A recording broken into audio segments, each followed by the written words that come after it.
베드로전서 1장 6절 7절 우리 함께 읽겠습니다. 시작. 그러므로 너희가 이제 여러 가지 시험으로 말미암아 잠깐 근심하게 되지 않을 수 없으나 오히려 크게 기뻐하는도다. 너희 믿음의 확실함은 불로 연단하여도 없어질 금보다 더 귀하여 예수 그리스도께서 나타나실 때에 칭찬과 영광과 존귀를 얻게 할 것이니라. 아멘. 오늘 나그네에게 오는 여러 가지 시험에 대해서 말씀드리도록 하겠습니다.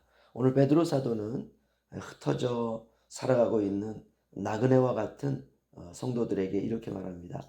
너희가 이제 여러 가지 시험으로 말미암아 잠깐 근심하게 되지 않을 수 없으나 인생에 여러 가지 시험들이 있다라고 말하고 있습니다. 시험이 오면 어떻습니까? 일단은 근심이 됩니다.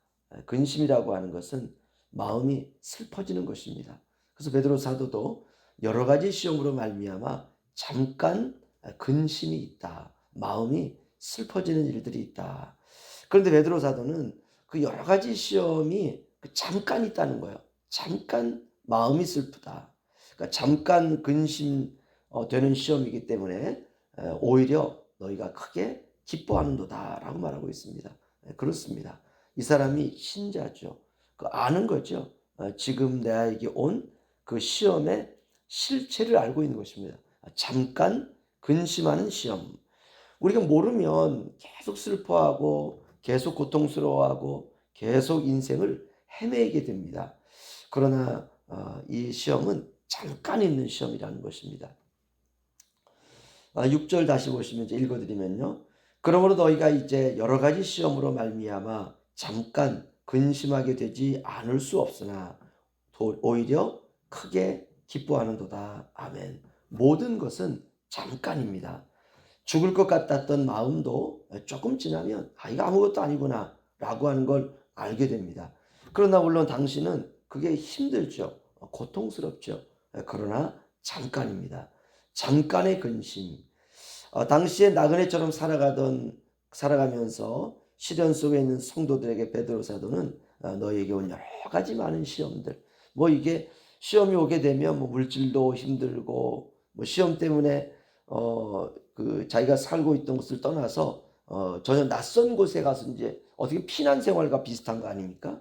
그러니까 이런 시험은 뭐 물질적으로도 힘들고 사람 때문에도 힘들고 여러 가지 삶에서도 힘들고 또 신앙 때문에도 힘들고 여러 가지 시험이 복합적인 것이에요.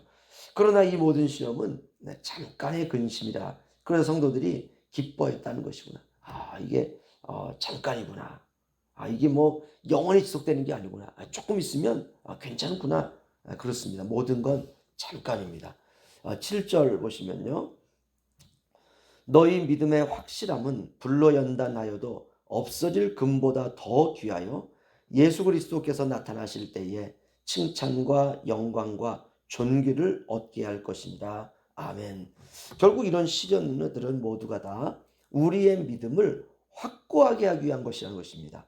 그래서 너희 믿음의 확실함은 당신은 흩어져서 떠나야 되는 상황이니까 슬프고 마음도 아프지만 여러 가지 많은 시험으로 인해서 오히려 우리의 믿음이 금보다 더 귀한 믿음으로 증거될 수 있다는 것이에요.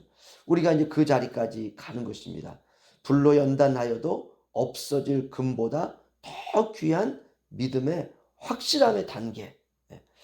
그런데 어떤 경우는 이제 그렇지 않은 경우들이 있습니다. 잠깐 온 시련인데 그것 때문에 평생 지옥처럼 사는 거예요. 잠깐 온 고난인데 그것 때문에 원망하고 살다가 일생을 마치는 겁니다. 잠깐 온 어려움인데 그것 때문에 인생을 그냥 어두운 밤처럼 살아가다가 마치는 것입니다. 그래서는 이제 안 되는 것이겠죠. 시련 때문에 믿음이 더 좋아져야 되고요. 고난 때문에 믿음이 더 빛을 발해야 되고 시험 때문에 말씀에 더 깊어져야 되는 것입니다. 어려움 때문에 믿음이 더 확고해지는 것입니다.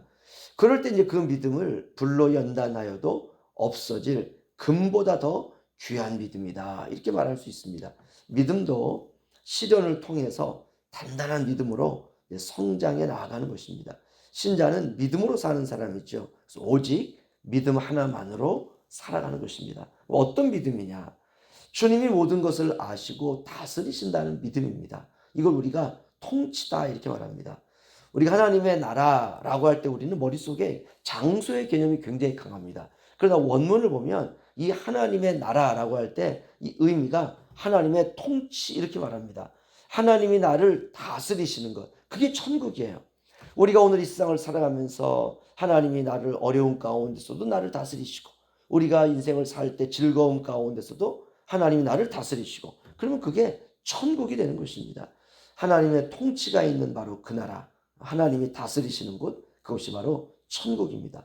근데 우리가 그 다스림을 받는 것, 그것을 우리가 순종이다라고 말할 수 있죠. 신자는 그렇게 사는 사람입니다. 나그네에게는 서러움이 있죠.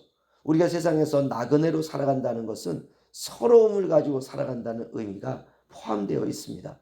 그런데 우리가 왜 나만 이렇게 서럽게 살아가야 되느냐라고 묻고 싶을 때가 있습니다. 그러나 그렇지 않습니다. 하나님의 자녀는 세상이 본향이 아니기 때문에 세상에서 당하는 고난과 서러움이 있습니다. 이것을 우리가 믿음으로 견디는 것이죠.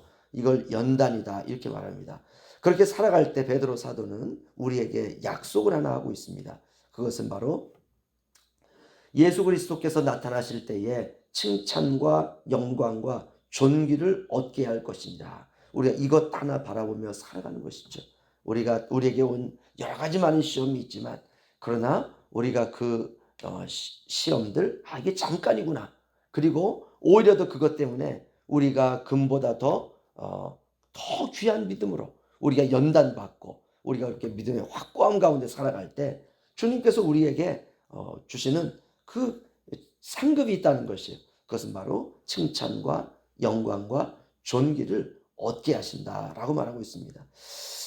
그렇다면 우리가 조금 서럽더라도 참는 거죠. 나만 그렇게 사는 것이 아니라 모든 하나님의 자녀는 다 그렇게 살았습니다. 마귀의 세상에서 하나님의 자녀가 산다는 것 자체가 그 고난입니다. 마귀짓이 판을 치는 세상에서 신자가 신자답게 살아간다는 것, 그게 시험이죠. 왜 나만 그렇게 살아야 되나? 그 생각이 하루에도 우리가 몇백 번씩 들 수가 있습니다. 그래도 우리가 믿음으로 사는 것입니다. 왜냐하면 예수님께서 나타나실 때에 칭찬과 영광과 존귀를 얻게 할 것입니다 라고 하는 이 약속이 남아 있습니다.